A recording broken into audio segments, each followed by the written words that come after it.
Good evening, HOB 7th grade students. This is Ms. Gwidt. We're doing lesson 12.2, Energy Flow in Ecosystems. You have two essential questions today.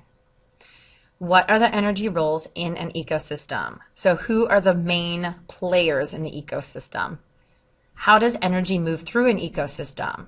Who eats what? Where do they get energy from? Okay, let's talk about the three energy roles.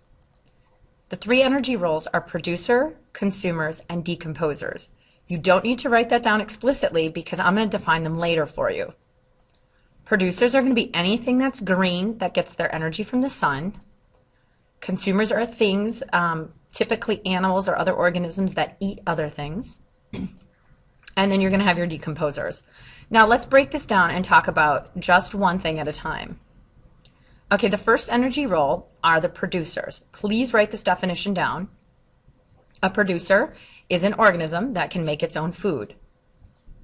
An example would be plants, algae, and bacteria. Please write down an example in your notes. There's a spot for it.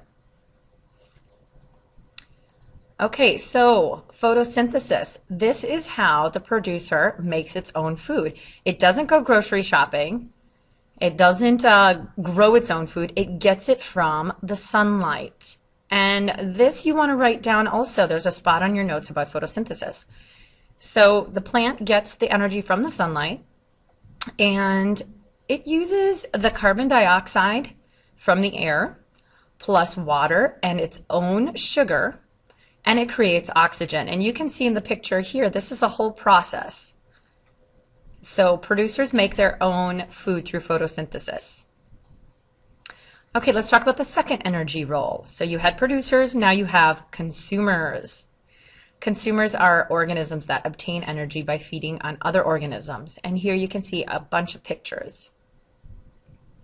Caterpillars, birds, moose, snakes, humans, chickens. They all eat something else.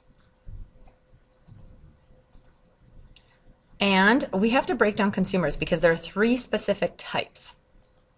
Write this down. There's herbivores, carnivores, and omnivores. These are three types of consumers.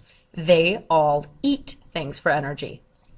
An herbivore is an animal that eats only plants, like deer. Please write that down. A carnivore is an animal that only eats meat, like a lion. And an omnivore are animals that eat both plant and meat. That includes humans. We can eat both plants and meats. Now there's one more person or player in here, and that's going to be your scavengers. And those are specific carnivores that feed off of dead organisms. So vultures and catfish would be examples. Scavengers only eat things that are dead.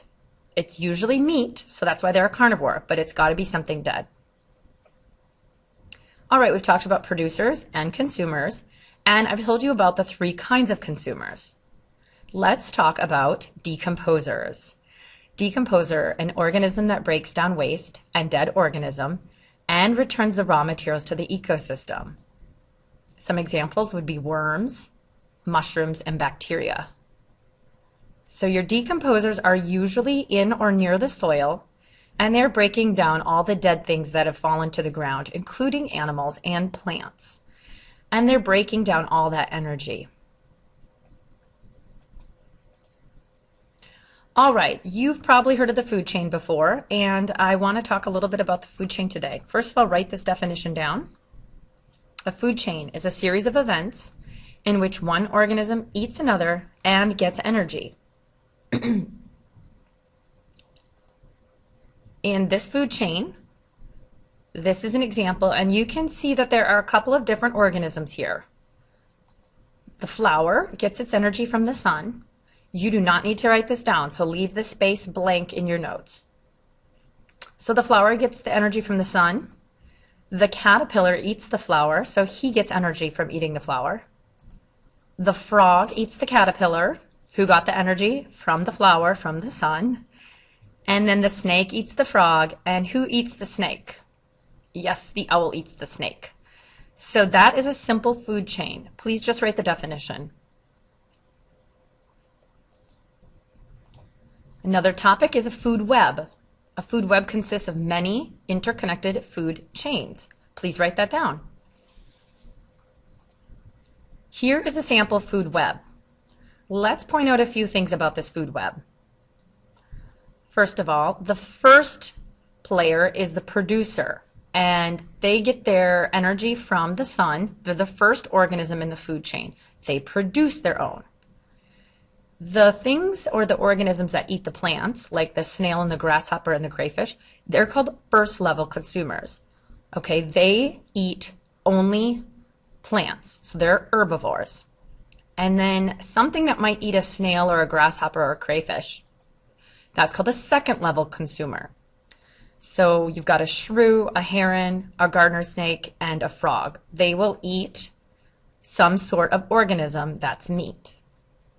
Lastly, you have the third level consumer, and that's the red fox in this example, and he's going to eat the shrew or the heron, the gardener snake, or the frog. This is a food web. It's very interconnected, a lot of food chains. You can see all the different arrows. And of course you have the decomposer, and that is the player that consumes the waste of the remaining organisms of all of them. So if the frog dies, the mushroom will break down the frog's energy. If the red fox dies, then the mushroom's going to break that down too. And if a plant dies, the mushroom will break it down. So the decomposer breaks down all of that stuff. Lastly, we have the energy pyramid. This is kind of complex also. Energy pyramid shows the amount of energy that moves from one feeding level to another. Write that down. So who are the producers in this pyramid? The producers are going to be those green trees. They are plants. And what are the first level consumers? Who eats the plants? That's going to be your giraffes. Okay, now you can see that in the producer level, that's where most of the energy is available. There's more energy stored in those plants than anywhere else. And then the first level consumers, they eat those plants, but they only get 10% of the energy from the plants. So they don't get to pass on more than 10% at every level.